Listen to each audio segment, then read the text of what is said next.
Imã, moeda, bateria, peças de brinquedos, pequenos objetos que podem até matar quando engolidos por crianças. Esta semana, em Belo Horizonte, um bebê de 10 meses morreu asfixiado depois de engolir um imã de geladeira. Para os médicos, a rapidez dos pais na hora do atendimento pode salvar a criança.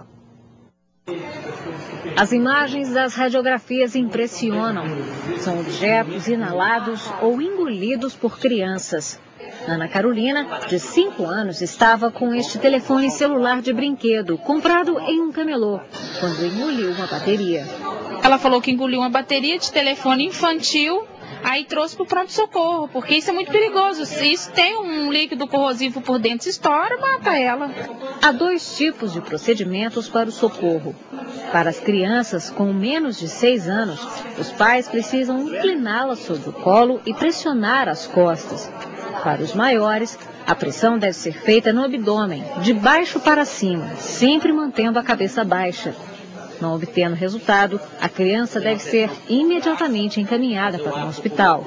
Atitude tomada por Cristina, que ficou aliviada depois do resultado. Provavelmente a bateria deve ter ido para o intestino, ela fez as fezes e saiu nas fezes. Muita sorte, porque isso é muito perigoso. Criança tem essa mania, não tem jeito. Paulo Bittencourt, da Fundação Hospitalar de Minas Gerais, é médico pediatra. Doutor Paulo, boa noite. Qual é a razão desses acidentes que, de acordo com o Ministério da Saúde, matam 6 mil crianças por ano aqui no Brasil? Boa noite. Inicialmente, a gente pode considerar a incidência, essa alta incidência, pela falta de educação e informação inicialmente dos pais.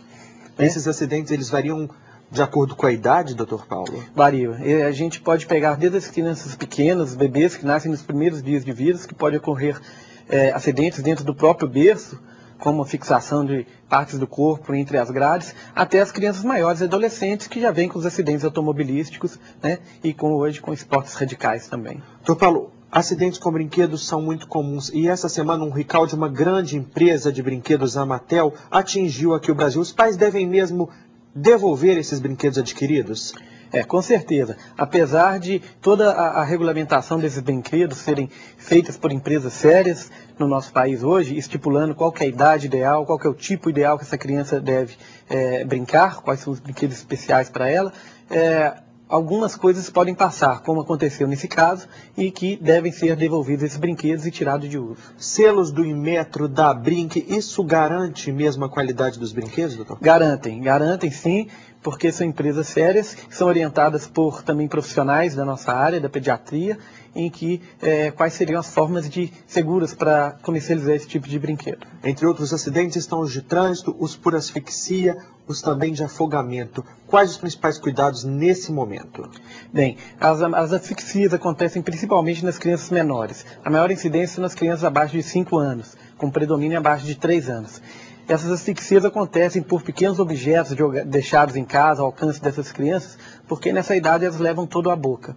E o uso de alguns alimentos inadequados, de acordo com a idade, principalmente alimentos mais duros, como amendoim, pipoca, que são praticamente proibidos até o 4º ano de idade, porque essas crianças não têm uma dentição adequada para triturar esses alimentos. Na reportagem nós vimos algumas formas de socorrer, mas quais os primeiros socorros no afogamento, na asfixia? O que deve ser feito? Bem, a primeira coisa que deve saber é se a criança está respirando, chorando ou falando. Se ela estiver fazendo uma dessas coisas, não deve ser feito absolutamente nada. Então essas crianças devem ser encaminhadas para um serviço de referência para serem avaliadas por médicos. Agora, quando essa criança não respira, não fala, não chora, devem ser aplicadas aquelas manobras que foram demonstradas com a pressão no tórax ou a pressão abdominal para tentar desobstruir as vias aéreas. E qual a melhor prevenção, doutor Paulo?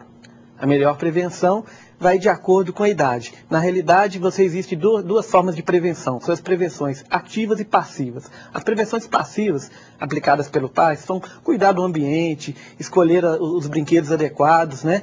E a prevenção ativa seria na orientação da criança, de acordo com o seu entendimento e com a sua idade. Por exemplo, se é uma criança numa idade que ela pode entender muito bem que, enquanto o cachorro está comendo ali, ela não pode chegar perto, que ela pode ser mordida, certo? Se ela está perto de um fogo, ela sabe que aquilo ali queima, então ela não deve se aproximar. Então os pais devem orientar também as crianças para elas tomarem a consciência e prevenir os acidentes. Muito obrigado por essas informações aqui. Perigo dentro de casa. 40% das mortes de crianças até 14 anos são em decorrência de acidentes domésticos. Médicos alertam que cuidados básicos podem evitar que as crianças se tornem as maiores vítimas.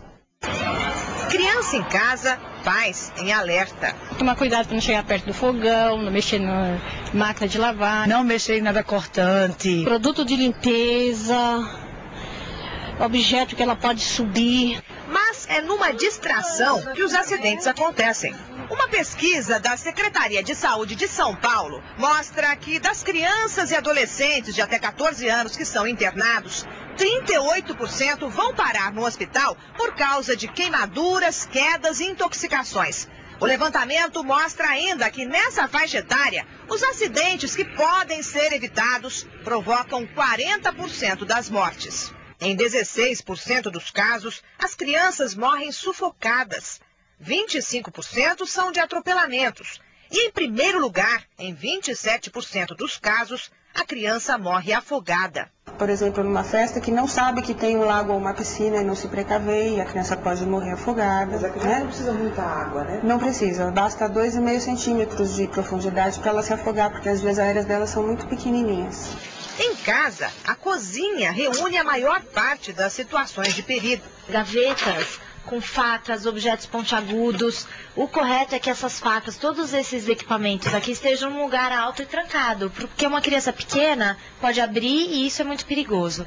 No fogão, na hora de cozinhar, sempre com o cabo para dentro da panela. Essa é a forma mais adequada. Os produtos de limpeza devem ficar sempre no alto, em armários fechados. Mas são os remédios os mais perigosos nos casos de intoxicação. Todos os remédios também trancados, longe do alcance das crianças. Aqui está num lugar muito fácil de ser alcançado e a criança pode confundir com bala, ela não sabe qual o risco que corre. Então, a uma outra orientação que nós damos para os pais, na hora de dar o remédio, o xarope não fala que é docinho, que é balinha. Então, remédio é uma coisa, bala é outra e sempre em lugar fora do alcance das crianças. Na visita à casa de Rose, a coordenadora da ONG Criança Segura identificou outros problemas. A mesinha de centro tem o vidro solto e muitos objetos pontiagudos, nos quais Sofia, de 8 anos, já se machucou. Aqui. Essa pontinha? Aham. E o que aconteceu? Aí eu falei pra mamãe, aí ela lavou e colocou band-aid. Vai mudando a idade, vai mudando o tipo de problema, né? Elas eram bebês, o problema era pegar e pôr na boca. Hoje elas viram cambalhota em cima do sofá, elas viram estrela na sala. Então amplia, né, a área de problemas. As pessoas acabam relaxando no ambiente de casa e não se dão conta de todos esses riscos.